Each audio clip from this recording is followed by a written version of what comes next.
Sunday school కథలు. ఈరోజు మనం చెప్పుకున్నటువంటి కథ విందు భోజనం. రీటా చాలా ఆనందంగా ఉంది. అమ్మా నాన్నతో రైల్లో ప్రయాణం చేసి విజయవాడలో జరిగే పెళ్లి సంబంధం చూడబోతుంది. రైలు వేగంగా ముందుకు దూసుకుపోతుంటే ఇరుప్రక్కల చెట్లన్నీ వెనుకకు వెళ్లిపోతున్నాయి. ఆ విచిత్రం చూస్తూ చప్పట్లు కొడుతూ కేరింతలు పెడుతూ ఉంది రీత్. ఏదో స్టేషన్ లో ఆగింది రైలు. మామిడి తాండ్రా అంటూ కేకలు వేసుకుంటూ పోతున్నాడు వెండర్. మమ్మీ మమ్మీ, నాకు మామిడి తాండ్రా కొనిపెట్టవా? గడ్డం పట్టుకుని అడిగింది రీటా. వద్దమ్మా, ఏది పడితే అది తినకూడదు. మరో 6 గంటల్లో విజయవాడ వచ్చేస్తుంది. చక్కగా విందు భోజనం భోంచేయవచ్చంది తల్లి.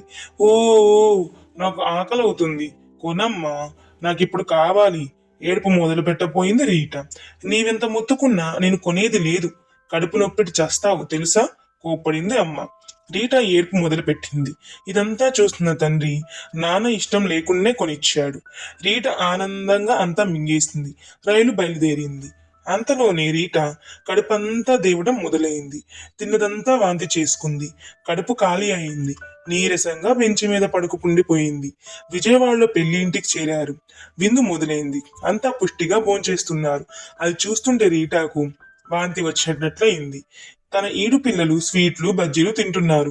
మామిడి దండ తినకుండా కాస్త ఓపిగ్గా పట్టుంటే ఆ పిల్లల్లా తాను ఆరోగ్యంగా ఉండి అన్నీ తినగలిగేది కదా అనుకుని బాధపడింది.